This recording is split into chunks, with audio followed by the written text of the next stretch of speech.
Thanks very much. It's a pleasure to be here and a pleasure to be able to share. What I'm going to do is there's been a bit of time sitting down, so I'm prepared to give you guys some of my time, but you've got to play along. What I would like you to do is find someone in this room that you don't know and go and tell that person something that you're proud of and the community you live in today and why. It shouldn't take long, it should come to you pretty quick. And the other thing I'd like you to share is just tell them something you deeply care about and why. Okay? So I've got my stopwatch going now, and I'd like you to all move, because I'm getting alerts all the time on this watch. Move, move, move. Stand up, okay? Go.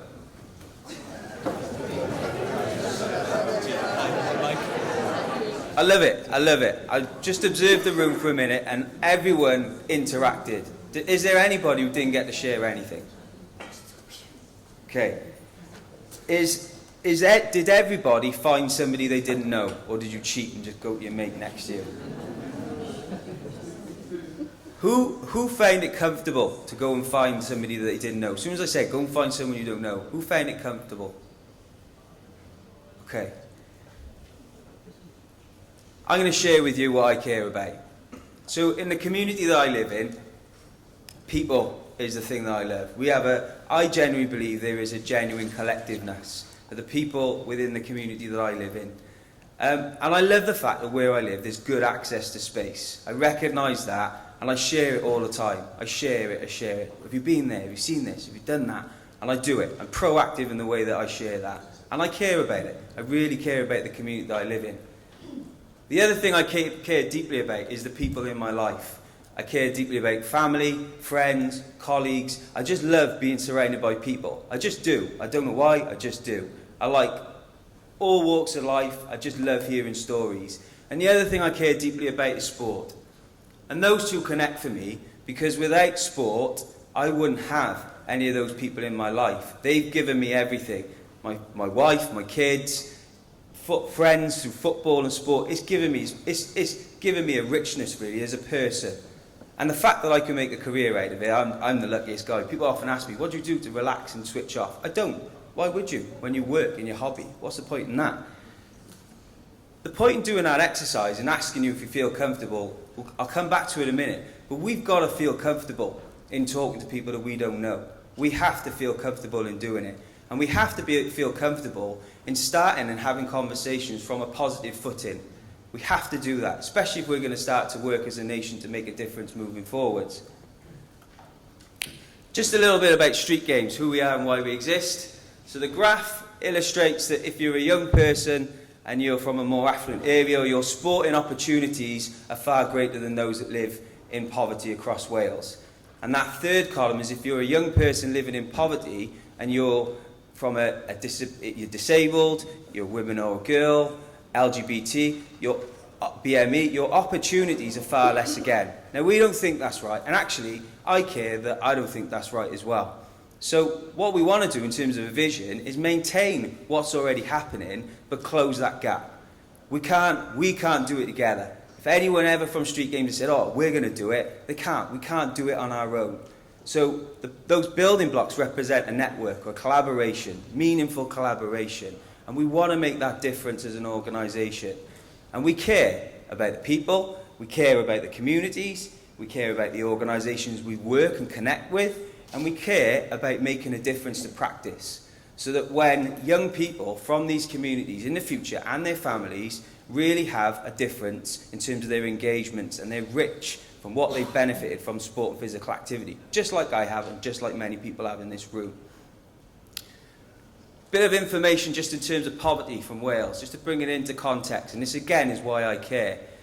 And for all you data junkies out there, and I'm not one of them, I'm just trying to learn from Carl in our leadership course, I'm going to share some challenges in numbers.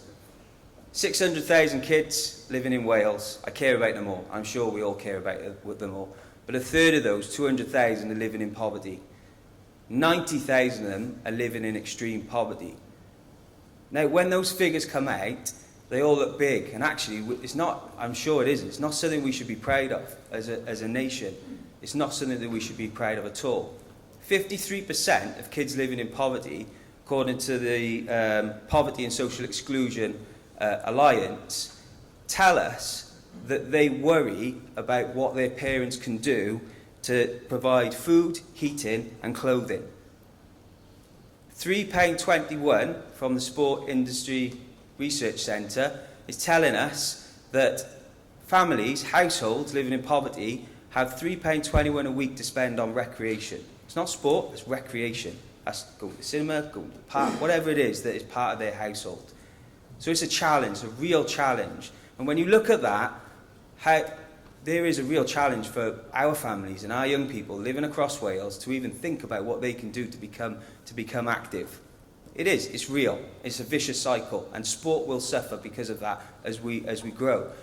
The academics and the commentators are telling us that by 2021, 2 years ago, 2 years away even, that another 48,000 kids could be living in poverty in Wales. So when we talk about hooked on sport measures, there will be kids moving in and out of that. The data that we've got is great for now, but actually the challenges that face us in the future is stark. But sport, has a massive role to play.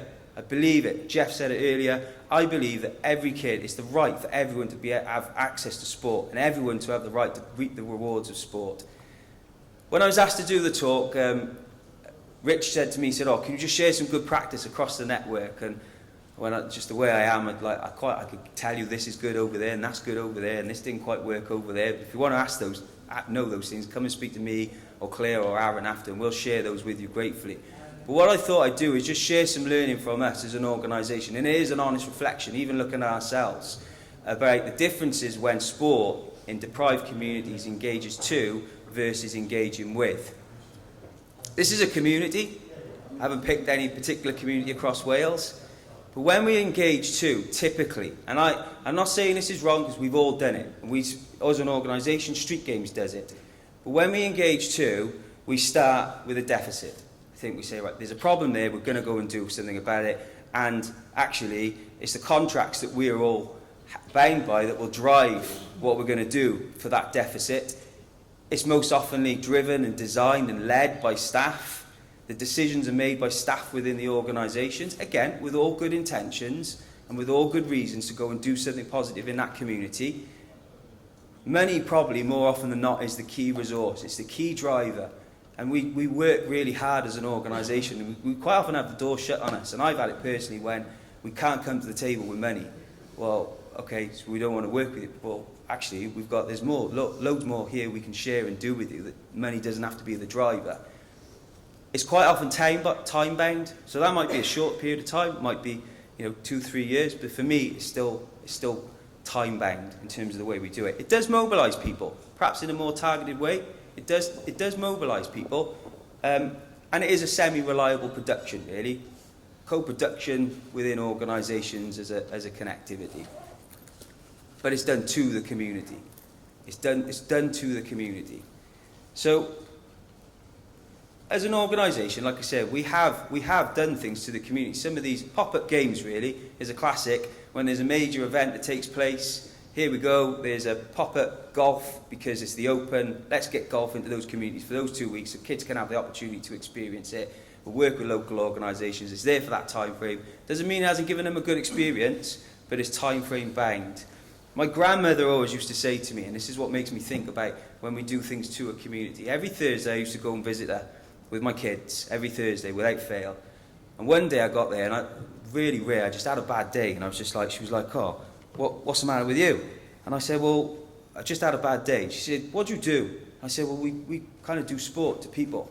And cut a long story short, she's quashed my career. She just went, I don't get why they need people like you. We never needed an hour a day. We just used to get together and do it ourselves. And I was like, oh, cheers, Gran, put the kettle on. And then the other thing that I've learned recently, and actually I'm proud of us for what we did, is we looked at a big lottery bid across the region recently. And we mobilised partners and said we want to go and do some consultation. And when we looked at the consultation, actually the consultation wasn't community consultation. It was organisations, trusted organisations who we work with, that were just telling us what they think the communities knew. And that's nothing wrong with it. I'm pretty sure that they had a good idea. But we couldn't move forward with a bid like that actually didn't represent the communities. It wasn't meaningful engagement from our point of view.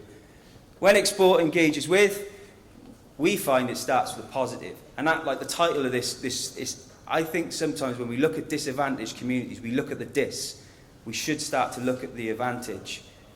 It's driven by the capacity of the people. The people within those communities are massive.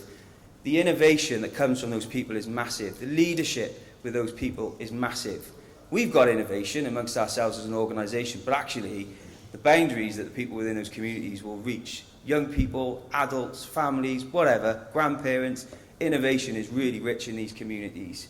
The decisions are made by the communities. The relationships are the key resource, not the money. And that's a big thing for us. And if it works well, it'll snowball over time. The communities will start to mobilise themselves. And actually what you end up with is a fun, creative, adaptable and empowered model. And actually it's the communities telling us, and Jeff said this earlier, is it changes our role as a partnership then, as organisations. When we worked on our research, so we were one of the organisations with a collaboration of partners that were successful to get the Healthy and Active Fund, and we're really grateful for that. One of the challenges we found in writing the business case is actually, it was asking us, what's the activities you're going to provide? What's the activities you're going to provide?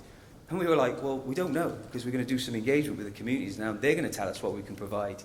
So when I talk about the pros and cons, actually, sometimes what the community wants versus what the authorities are saying that they need are completely different. So our role, and I believe it, is we're a positive disruptor. So we should be challenging back and saying, actually, it's not, you're asking us for activities here, but we don't know what the activities are going to be, because the communities are going to decide that. And if you're uncomfortable with it, just trust us. It is a shot in the dark, but just trust us with it. So we have to be positive disruptors. And I say positive disruptor, there's a slide we use every so months in our meeting and remind ourselves is that you can do that without being a dick. You know, you can do it in a meaningful way.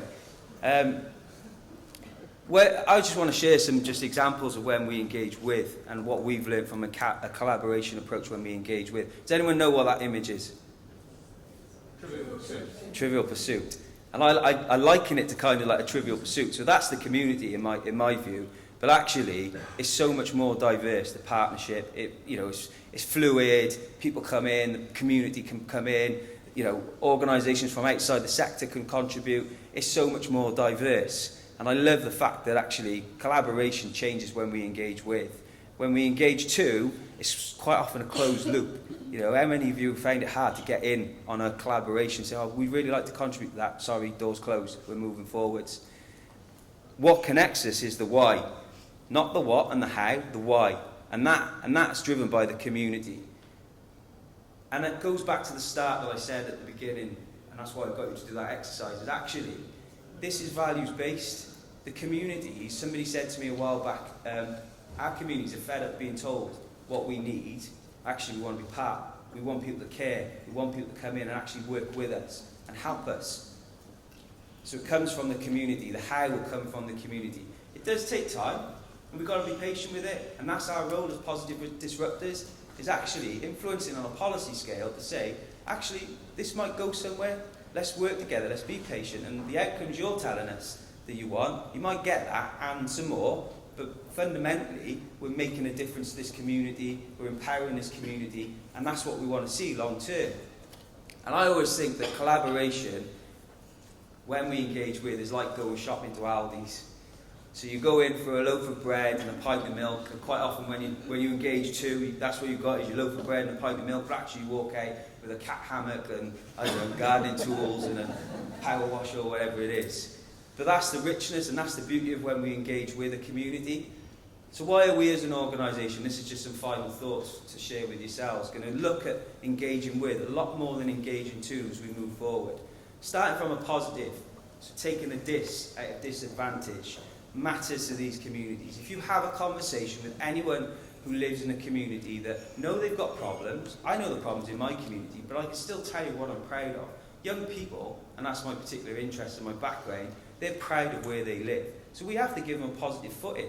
It's nothing worse than somebody telling you you've got a big boil on the side of your nose. There's always that one mate, and it's, oh, what's that spot there? But that's essentially what we're doing. We're going into communities and saying, these are your problems. Wow. We've got to start off a positive footing. The richness of community conversation, that bit I got you to do at the start, is massive. So we've got to start to feel comfortable with it. If you were uncomfortable, get comfortable with it. It's our role as collaborations, as organisations, to feel comfortable in talking to the community. Because we all, I believe, are accountable to the community and the people and the places that live in it. When you go from bottom up, I think you just get, it's a catalyst for change. It's a big catalyst for change. And we've heard this quote already today. If we're going to move forward with Wellbeing and Future Generations Act, where they want different collaboration, new collaborations, long-term change, we've got to think differently about how we do things as we move forwards. We have to. The richness of the people you bring in when you do things with a community is massive. You will engage with people that were never on your radar before. You will. You'll find them, or they'll come to you, or whatever it is, it just happens. It's brilliant. And actually, I think when you engage to a community, you often start off the journey with it looking like this. But what I love about it when you engage with a community is it looks more like this. And that's so much better for the community, for the organisations, and in terms of making a change as we move forward. Thank you very much.